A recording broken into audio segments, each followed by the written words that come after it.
What's going on, everyone? It's Mike, it's Wolfie, back again. It's Everton Forest. PSR Derby, as Wolfie affectionately called it last night on his channel. We did a match preview. Make sure you go over to Forest Fan TV. It was a phenomenal preview, and I pretty much hijacked his channel, which was great. We always love that, don't we, Blues? Eh? Always love it. Thank you for coming on, Wolfie. Are we good? Oh, I was until I saw all the glowing comments about you. Like it was disgusting, mate. It was disgusting. I mean, chat, go read his comments out and put some negative ones about him. It's like, can we have Mike on every time? You and him still watching along. Shut up. Shut Mate, up. we can always do that. Always. We should do that, you know. We could have a dedicated channel of some sort, just me and you. Oh my god, the OnlyFans channel. Or... Yeah, that's it. Yeah. No, I'm good, bro. I'm good. I just want the season to end. Yeah. Well, Enough's enough. Well, Everton have had some news today regarding our second hearing, which we did worry would go after the season ended, but they have confirmed that we will know both of the outcomes from our hearing before the last game of the season. So has that been? I haven't heard that. Yeah. You know what? I wanted it to go after the season just to underline just how stupid the Premier League are. You know, yeah, it would have been funny. The problem is they'd end up taking all of our points off us and making us finish bottom. You know, they'd love it. You'd get relegated if they did that just by, goal difference or something amount. Yeah, they'd love it. So corrupt. They'd love it. Well, let's talk about the game. Everton have had their press conference. You've had your press conference today. Any shocking news from a Forest perspective? I'll tell you what, right? I was listening to Dyche doing his conference. Sean Dyche. And I don't get what he means. Is Calvert-Lewin fit and Branthwaite fit or not? Because he said they had a light training session. Does that mean like they just skipped the heavy training session? Or I don't understand your boy Dyche, man. Honestly, he's weird. What did that mean? Decipher the Dyche language for me. Mate, I can't decipher it. I don't know the answer to that. I suspect if they are 60-70% fit, they both play. But this is Dyche. Dyche doesn't need an excuse to stick an ex-Burnley player in like Michael Keane. He'd be all over that. That would cause him amounts of joy that we wouldn't see on YouTube. I would love that joy as well. I would share that joy. I forgot that he was still in your squad, man. Like, serious, bro. You know what? Right? When I look at your squad, how, in a way, you've almost got to respect what Dyche has done, bro. Because I was thinking of doing it combined 11, and I just thought Branthwaite would get in, maybe Pickford, and maybe Calvert-Lewin, but Wood's been hot. I can't believe I'm using those words of Wood.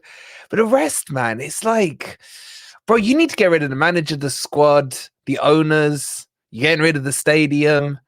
I mean, what's going to be left? What's going to be left? Yeah, I mean, in terms of Everton this season, it has been difficult. Our best player's been Branthwaite. Second best player, in my opinion, has been the left back Vitaly Mykolenko, but that's only from a defensive perspective. Mykolenko can't go forward. He's not allowed to in Dyche, mate. So it's like you go into every game and you kind of question where the goal's going to come from. And we mentioned this last night, and I wanted to touch on it. Obviously, you mentioned about your frailties from corners and set pieces. So bad, man. Are you seriously shitting it about that? Bro, big time, man. I can't tell you how bad we are at defending corners, man. It's a joke, man. It's almost like they do it on purpose just to annoy us, right? And it's look, two big things with Forest. We can't defend and we can't attack when it comes to corners and dead balls, right? And Morgan Gibbs-White is I love him. I love Morgan Gibbs-White. I don't want him to go. But I can take a better corner than him, man. He hits that first man every single time. And guess what? I've been screaming. And to be honest, the fan base United has been screaming, get him off corners.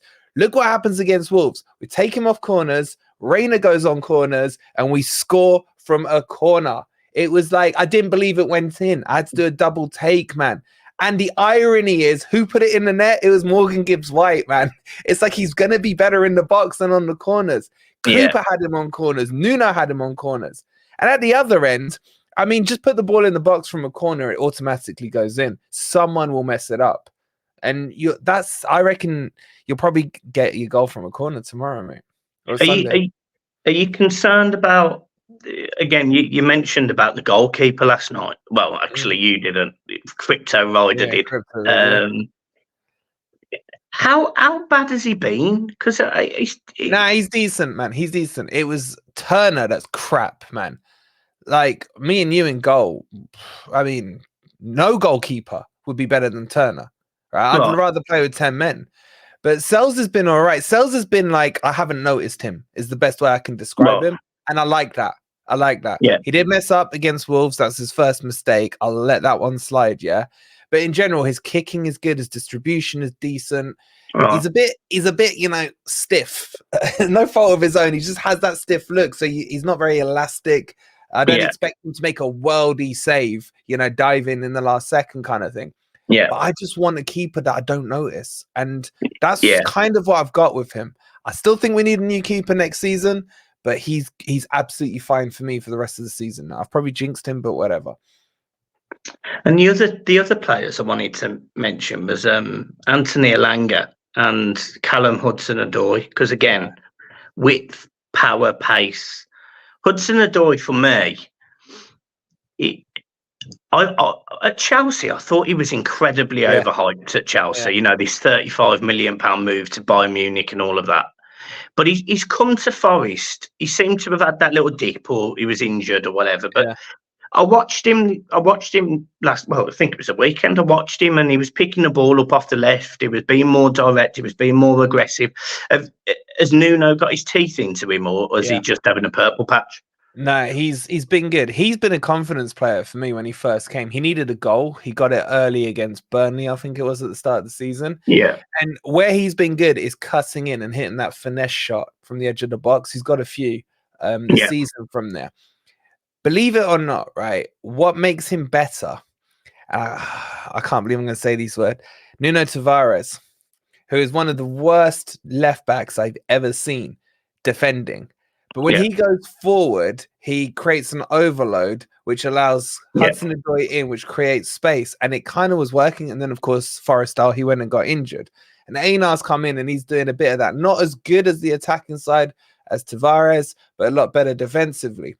So Callum Hudson-Odoi, 2 million. It was a punt, man. It was a no-brainer. You know what I mean? 2 million quid to bring him in. On the other side, Elanga, I've not been as impressed with, because he's quick, he's fast, he's just got no football IQ. When he should square the ball across, he shoots. When he should have shot, he squares it across, that kind of thing. But I think he's injured. He's still out. So I think it'll be Reyna in on that side. Gio Reyna. He was a player in the world, man. He was very highly rated a couple of years ago, and he sort of went very quiet. I think he moved to Germany from America or something. And I think it was last weekend or the weekend before. I think you commented on him saying it was his best game that you'd seen for Forest. And I can't see how anyone can argue with me, because it was his first game at Forest. Okay, well, that makes sense. No, but he's had a couple of cameo appearances, right.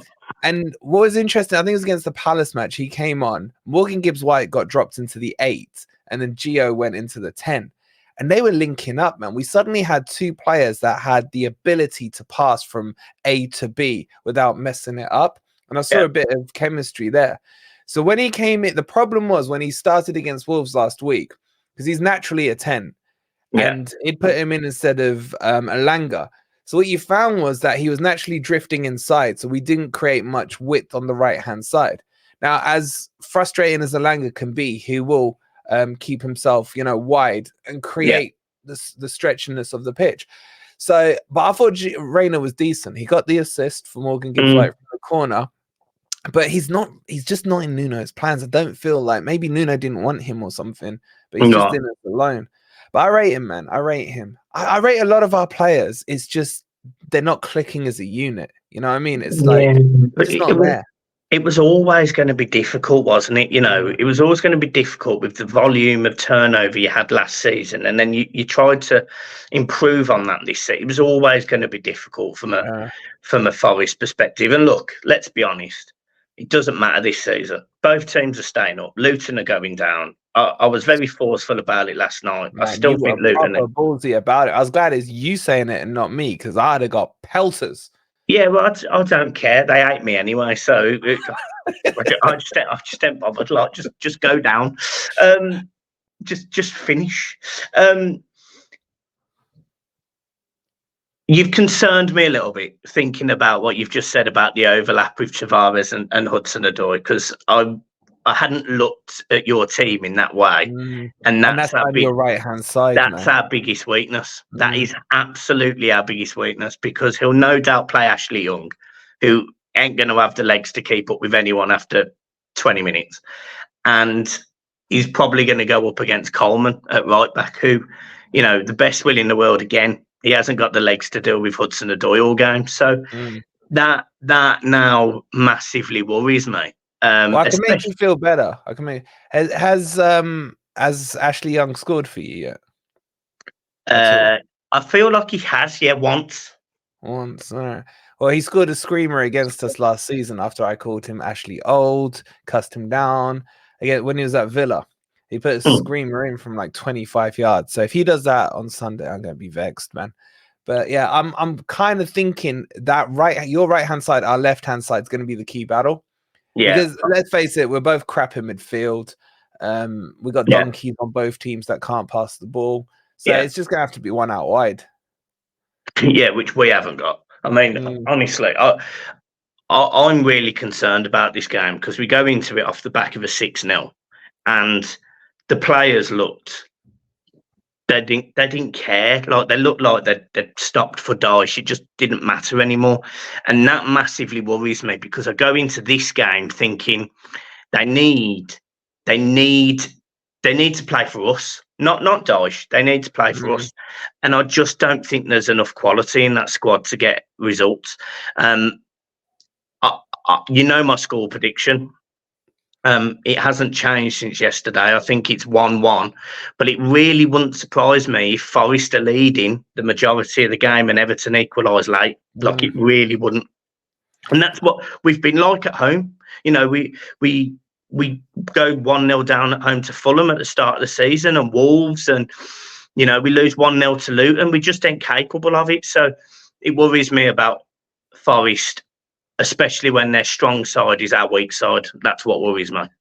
Yeah, but again, with Charity FC, bro, we'll sort you out. That's my biggest worry. The amount of times. Do you know how many times I've heard it's a good time to play, whoever the opposition is at Forest against? So many times, be it that they've been hit with injuries, or they've had the plague come over their stadium, or whatever it is, or they're on a bad run, and then Forest roll up. Charity FC, man, sorting whoever needs sorting out. And that's where I just I think it goes one of two ways, right? I think it will be a draw, because it depends. I think it really depends what happens with the Luton game on Saturday. If they lose, then I think we just shake hands, treat it like, the last match of the qualifying stages in the World Cups and stuff, where both teams just need a point to go through. We do one of those ones, little, handshake in the changing rooms. But if Forest go up, I feel like we could beat you. But I think it'll be that. We'll go 1-0 up, probably early. We always score an injury time in the first half. And we'll always concede with about 5 minutes to go. And that's probably what's going to happen. That's the script. That is the script. That's what I'm going with. Yeah. It's going to be an ugly game, man. It's going to be ugly, man. I just don't see any players with the quality to really control the game. Maybe Morgan Gibbs-White, but he needs a sparring partner. You know what I mean? And I just don't see anyone else on the pitch who stinks of quality. And I think there's going to be a lot of long balls. I think you're going to want us to have possession. We're going to want you to have possession. They'll just leave the ball on the center spot, you know, and then nothing will happen. It could be one of those, man. It really could. So, yeah, we're really depressing. We're some miserable gits, me and you, man. Seriously, man. You know, I just need the season to end, mate. I just need the season to end. I can't keep doing this. I can't, like, I just haven't got the personality for this. Like, I can't cope. I know what you mean, man. I know you. The amount of videos I've seen you doing this. Honestly, it's this. You sit there and you're just like, I can't believe how bad they've been today. Like, mate. I know what you mean, man. It's like, look, the positive is we're one step closer after this game to the end of the season. Yeah, that's how I'm looking at it, man. That honestly is the only positive. It is, isn't it? And you know, the even more positive thing is when Luton go down, me and you are gonna we're gonna do a video together, absolutely cussing the crap out of them, man. Oh yeah, it's gonna be so much fun.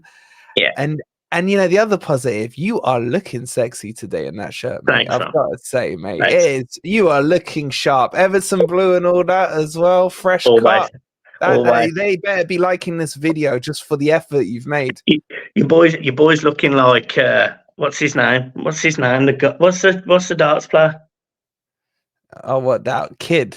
Yeah, Littler. I'm looking like Littler's older brother. I'm going to play darts in a bit at O'Neill's. 501, mate. Yeah. Cheeky. Better than watching football, mate.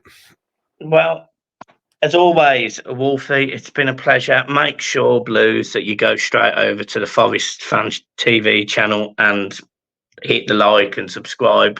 We did the video on there last night. They've got to watch that, mate. Honestly, the feedback I've had on that, absolute. It was a laugh, mate. It was a laugh. They got the worst of Mike. Yeah. They got the worst of Mike. They got the Mike that was broken internally. I was not as broken today, but I am broken in that video. So make sure you go and watch it. It was a funny video, and obviously me and Wolfie have got chemistry anyway. So you know, we are. I'd replace John. No problem. Just transfer, support Everton, mate, and the slot's yours. Does that mean I can call you Michael? You can call me Michael, Knobhead, whatever you want. Whatever you want. Mate, look, we got to stay up just so we can keep doing these videos. And absolutely. Right. Cool. Fuck Luton. Right, up the Toffees. See you soon. Up the Reds.